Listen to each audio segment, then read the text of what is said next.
नमस्कार साथियों, बहुत बहुत स्वागत है आपका अपने YouTube चैनल अमृत ज्ञान में।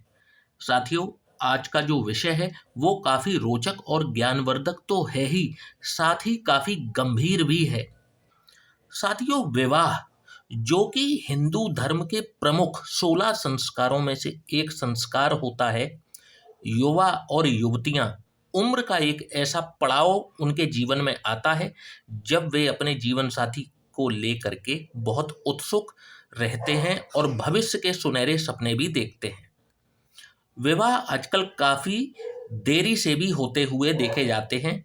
आज के युवा और युवतियां अपने कैरियर को लेकर के काफ़ी जागरूक हो चुके हैं और विवाह वेल सेटल्ड होने के बाद ही करना पसंद कर रहे हैं, जिसमें कहीं कुछ भी गलत बात नहीं है, क्योंकि विवाह का चयन हमारा खुद का फैसला है। आजकल हम देख रहे हैं, आए दिन कभी न्यूज में तो कभी हमारे ही समाज में देखने में आया है कि डाइवोर्स यानी तलाक के मामले बहुत बढ़ते जा रहे हैं, जिसमें पति और पत्नी दोनों को ही या दोनों में से किसी एक को प्रताड़ित होते हुए देखा जाता है। विषय काफ़ी गंभीर है, तो सोचा क्यों ना इस विषय पर एक एपिसोड बना देना चाहिए। तो विषय तो गंभीर है ही, परंतु इसका एक उपाय भी है। और वो उपाय क्या है? तो ठीक से कुंडली मिलान करके ही विवाह संपन्न होना चाहिए। कई बार कुंडली में गुण तो ठीक ठाक मिल जाते हैं, परंतु फिर भी विवाह में बहुत दिक्कत आती है। तो फिर अब क्या समस्या हुई जब गुण मिल गए फिर भी विवाह में दिक्कत आ रही है? तो साथियों, यही तो सबसे बड़ी समस्या है कि सिर्फ गुण मिलान को ही विवाह करने का आधार बना देते हैं कई एस्ट्रोलॉजर्स, ज्योतिषी। सिर्फ गुण मिलान को ही बेस बना करके वो विवाह करने को हरी झंडी दे देते हैं। वे नवांश कुंडली, लग्न कुंडली में सप्तमेश की स्थिति को इग्नोर कर देते हैं। जैसे उदाहरण के तौर पर मैं एक चीज आपको समझाता हूं। गुण मिलान की जो पद्धति है उसमें वर्ण का मिलान, गर्ण का मिलान, भकूट का मिलान, योनि, नाड़ी, तारा इत्यादि सब चीजें हम लोग मिलान देखते हैं और उसी के आधार पर ही वो गुणों का जो स्कोर कार्ड है वो तैयार होता है। लेकिन अब मैं आपको इसको डीप में ले जाता हूं। राशियों के 4 वर्ण होते हैं। राशियों को 4 वर्णों में बांटा गया है, जैसे ब्राह्मण वर्ण, क्षत्रिय वर्ण, वैश्य वर्ण और शूद्र वर्ण। अब ब्राह्मण वर्ण में कौन सी राशियां आती हैं? तो कर्क राशि, वृश्चिक राशि और मीन राशि ये ब्राह्मण वर्ण में आती हैं। क्षत्रिय वर्ण में मेष राशि, सिंह राशि और धनु राशि आती है। वैश्य वर्ण में वृष राशि, कन्या राशि और मकर राशि आती है। और शूद्र वर्ण में मिथुन राशि, तुला राशि और कुंभ राशि आ जाती है। तो अब आप एक उदाहरण ले लीजिए कि ब्राह्मण वर्ण वाले का विवाह शूद्र वर्ण वाले से करा दें तो अब कैसा रिजल्ट आएगा। मान करके चलिए, एक हाइपोथेटिकल सिचुएशन है कि ब्राह्मण वर्ण वाले का विवाह शूद्र वर्ण वाले से करा दिया जाए तो रिजल्ट कैसे आएंगे? तो आप देखेंगे कि वे एक दूसरे को समझ ही नहीं पाएंगे। उन दोनों का ही जो सोच होगी बिल्कुल विपरीत होगी, अलग अलग होगी, जिससे कि वैचारिक मतभेद दोनों के बीच उत्पन्न होने की पूरी पूरी संभावना है और जो कहीं ना कहीं वैवाहिक रिश्तों को प्रभावित करेंगे। नाड़ी दोष जो कि स्वास्थ्य पर बुरा प्रभाव डाल सकता है यदि नाड़ी दोष उत्पन्न हो जाए। और एक उदाहरण दे दूं, जैसे कि देवता गण वाले का विवाह राक्षस गण वाले से करा दें तो अब बताइए झगड़ा होगा या नहीं होगा? दोनों का सोचने का नजरिया ही अलग है। दोनों झगड़ा करेंगे ही करेंगे। ये उनका मूल स्वभाव एक दूसरे के प्रति बन जाएगा। ये तो सिर्फ एक बेसिक लेवल हो गया गुण मिलान का। अब चलते हैं एडवांस लेवल पर और डीप में, जिसे कि हम बोलते हैं नवांश पत्रिका। जब भी हम कुंडली का मिलान करते हैं तो इसको हमें विशेष रूप से इसका मूल्यांकन कर लेना चाहिए, क्योंकि नवांश पत्रिका को हम बेसिकली जो यूज़ करते हैं वो विवाह देखने के मामले में ही करते हैं। वैसे नवांश पत्रकार के और भी कई यूजेज हैं, परंतु आज का जो विषय है वो विवाह के ऊपर है, तो इसको आज यहीं तक सीमित रखते हैं। तो आज नवांश पत्रिका की मदद से हम जानेंगे कि किस किस प्रकार से कौन कौन सी समस्याएं आ सकती हैं वर और वधू के जीवन में, और नवांश पत्रिका क्या है, इसका कैसे यूज किया जाता है। आइए इस पर हम थोड़ी सी चर्चा कर लेते हैं। तो साथियों, वैसे तो कुंडली मिलान में लग्न पत्रिका ही अहम भूमिका में आती है, और कुंडली की प्रिडिक्शन में भी लग्न पत्रिका जो है वो सबसे पहले लग्न पत्रिका ही आती है। परंतु जब हम विवाह को देखते हैं और कहीं हमें सप्तम भाव और सप्तमेश पीड़ित नजर आता है, तो जैसे कि आपने देखा होगा कि कभी किसी रोग का पता लगाना हो तो हम ब्लड टेस्ट कराते हैं, और ब्लड टेस्ट में भी उसका परीक्षण कैसे किया जाता है, तो माइक्रोस्कोप के द्वारा किया जाता है। तो इसको नवांश पत्रिका को आप एक तरीके से माइक्रोस्कोप समझ लीजिए अपनी लगन पत्रिका का। इसको सूक्ष्म रूप से यदि देखना हो तो हम इससे सर्टिफाई कर सकते हैं। जैसे लग्न पत्रिका में सप्तम भाव और सप्तमेश पीड़ित नजर आ रहे हों, ऐसा लग रहा हो कि भाई यहाँ पर सप्तमेश और सप्तम भाव पीड़ित है और ये शादी चल पाएगी कि नहीं चल पाएगी। इन दोनों की कुंडली के गुण तो मिलान हो गए हैं, परंतु ग्रहों का जो समीकरण बन रहा है वो उनके जीवन में बुरा इम्पैक्ट तो नहीं डाल देगा। लेकिन हम लग्न पत्रिका को देख करके पूरी तरीके से सर्टिफाई नहीं कर पा रहे हैं, तो अब उस लग्न पत्रिका को सर्टिफाई करेगी नवांश पत्रिका। ये मान लीजिए कि नवांश पत्रिका एक सर्टिफिकेट है किसी चीज की एश्योरिटी देने का। ठीक है, अब आप ज्यादा समझ पाए होंगे मेरी बात को कि लग्न पत्रिका में यदि ऐसा दिख रहा है कि भाई इसके वैवाहिक जीवन में समस्या आ सकती है, और नवांश पत्रिका भी यदि वही बात करती है जो लग्न पत्रिका कर रही है, तो अब इसको सर्टिफिकेट मिल गया कि हाँ भाई अब प्रॉब्लम आएगी ही आएगी। तो आइए अब देख लेते हैं उदाहरण से। जैसे आपके समक्ष मैंने एक मिथुन लग्न की जन्म पत्रिका बना रखी है। यही इसे D1 चार्ट भी कहते हैं, लग्न पत्रिका भी कहते हैं, और इसको D9 चार्ट या नवांश पत्रिका भी कहते हैं। तो आइए समझ लेते हैं इसको। जैसे आपके समक्ष ये मिथुन लग्न की जन्म पत्रिका है, ठीक है। जैसा मैंने अपने कई वीडियोस में बताया है कि सप्तम भाव में पापी ग्रहों का आना अपने आप में वैवाहिक जीवन में एक कलेश का कारण बनता है, और उस पर भी मंगल के साथ में यहाँ पर राहु विराजमान है। ठीक है, लग्न में केतु विराजमान है, तो ठीक है, व्यक्ति स्पिरिचुअल होगा, कोई सब अच्छी बातें हैं, ईश्वर में आस्थावान होगा, कोई दिक्कत वाली बात नहीं है। परंतु यहाँ पर आप देखेंगे तो राहु के साथ में मंगल विराजमान हो गए, जो कि अपने आप में एक अंगारक दोष तो लगता ही है, और यहाँ पर मंगल का जो मंगल दोष है उसको राहु 4 गुना ज्यादा एम्पलीफाई कर देंगे, बढ़ा देंगे।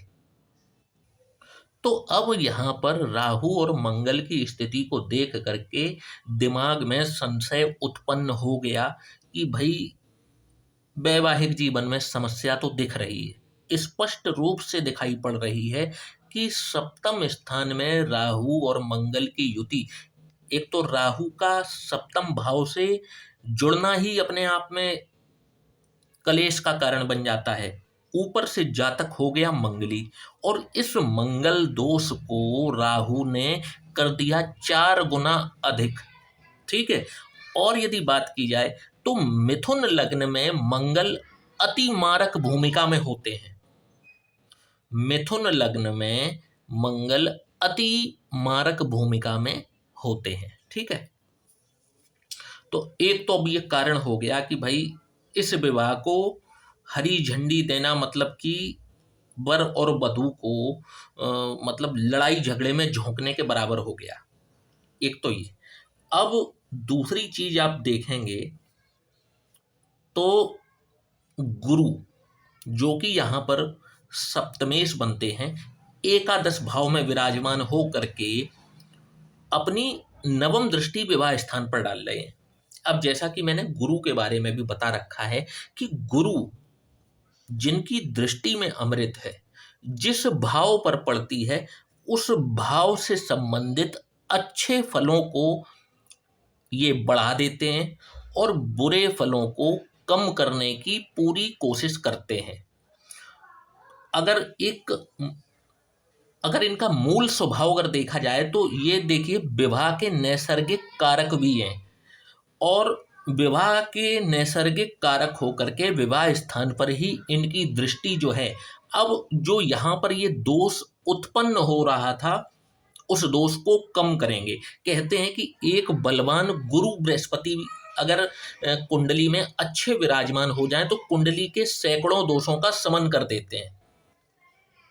तो यहाँ पर गुरु की दृष्टि जो है, तो अब यहाँ पर फिर कंफ्यूजन हो गई कि भाई राहु और मंगल चीजें खराब कर रहे थे, परंतु गुरु जो हैं वो विवाह स्थान को देख रहे हैं। तो अब क्या करना चाहिए? तो जब तक इतनी बात हुई तब तक मेरी दृष्टि गई शनि के ऊपर। शनि जो कि 10वें स्थान पर बैठे हैं और अपनी 10वीं दृष्टि विवाह स्थान पर ही डाल रहे हैं। अब शनि देव की 10वीं दृष्टि जब विवाह स्थान पर पड़ेगी, एक तो विवाह ही इनका डिले से होगा। कई मामलों में, ज्यादातर मामलों में ऐसा देखा जाता है, जब तक कि सप्तमेश बहुत बलवान ना हो, लग्नेश बहुत बलवान ना हो, और शनि यदि बलवान होकर के 10वें भाव में बैठे हैं, तो ये विवाह में निश्चित तौर पर डिले कराते हुए देखे जाते हैं। तो एक तो शनि देव की दृष्टि पड़ी विवाह स्थान पर, राहु मंगल के ऊपर दृष्टि पड़ रही है, और राहु मंगल यहाँ पर विराजमान हैं। तो इस प्रकार से ये देखने में आ रहा है कि इस व्यक्ति का जो वैवाहिक जीवन है वो समस्याओं से घिरा हुआ रहेगा। ठीक है, इनका जो वैवाहिक जीवन है वो समस्याओं से घिरा हुआ निश्चित तौर पर रहेगा। अब बात करते हैं कि क्या इनका तलाक भी हो जाएगा यदि आप अपने पुत्र का या पुत्री का विवाह कराना चाह रहे हैं, और ऐसी किसी की कुंडली आपके समक्ष आती है, तो क्या आप उससे विवाह कराना पसंद करेंगे? अब इसका सूक्ष्म रूप से इसका विवेचन जरूरी है। तो अब हम दृष्टिपात करते हैं नवांश पत्रिका के ऊपर। तो जब नवांश पत्रिका पर हमारी दृष्टि जा रही है तो देखेंगे कि गुरु और बुध जो कि नैसर्गिक शुभ ग्रह होते हैं, लग्न में बैठ करके विवाह स्थान को देख रहे हैं। तो अब यहाँ पर एक पॉजिटिव न्यूज ये है कि गुरु लग्न पत्रिका में भी विवाह को बचाते हुए नजर आए, और नवांश पत्रिका में भी गुरु विवाह स्थान पर दृष्टि डाल करके विवाह स्थान को बचाते हुए नजर आ रहे हैं। ठीक है, एक चीज तो यहाँ पर सर्टिफिकेट ये मिल रहा है कि गुरु पूरी ताकत लगा रहे हैं कि इस व्यक्ति का डाइवोर्स तो नहीं होने देंगे। दूसरी चीज, बुध भी अपनी 7वीं दृष्टि विवाह स्थान पर डाल रहे हैं, और बुध जो है, बुध की खासियत होती है जिस ग्रह के साथ होते हैं ये उसी के जैसे फल देना शुरू कर देते हैं। तो बुध भी सौम्य ग्रह होते हैं, तो इनकी दृष्टि भी विवाह स्थान पर अच्छी ही है। ठीक है, इसके बाद में शुक्र जो अगेन विवाह और प्रेम के ही कारक हैं, वो 7वें स्थान पर ही विराजमान हैं।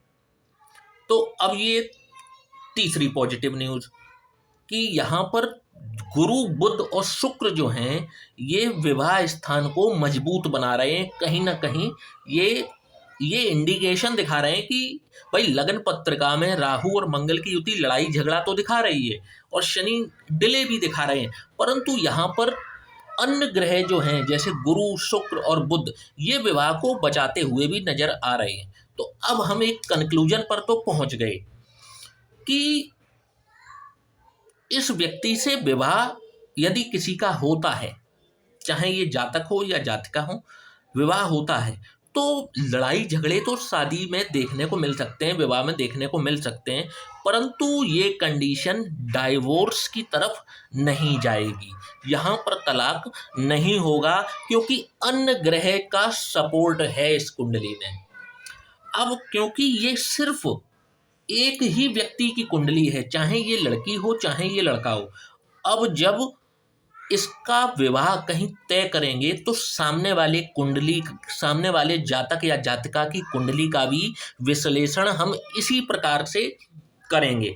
जैसे कि इसकी लग्न पत्रिका में सप्तम स्थान थोड़ा बहुत पीड़ित नजर आ रहा है, परंतु नवांश में चीजें ठीक दिख रही हैं। तो अब सामने वाले की कुंडली जो इससे रिश्ते के लिए आया है, यदि उसकी लग्न पत्रिका नवांश पत्रिका मजबूती के साथ में है तो हम चीज़ें कंसीडर कर सकते हैं, विवाह कर सकते हैं, कोई समस्या नहीं आएगी। एक तो इनको नवांश में सपोर्ट मिल रहा है, दूसरी चीज़ अगर सामने वाले की कुंडली मजबूत है, उसके में डाइवोर्स का किसी प्रकार से कोई योग नहीं है, तो विवाह किया जा सकता है, सब्जेक्ट टू अदर कंडीशंस, जैसे कि इनके गुणों का मिलान, जैसे जो मैंने अभी पहले बताया था कि गण का मिलान, वर्ण का मिलान, वो सब चीज़ें भी अहम भूमिका में होंगी। क्योंकि अगर गण में ही दिक्कत आ जाएगी, वर्ण में ही दिक्कत आ जाएगी, तो वैचारिक मतभेद जो हैं वो कब झगड़े का रूप ले लेंगे वो पता नहीं चलता।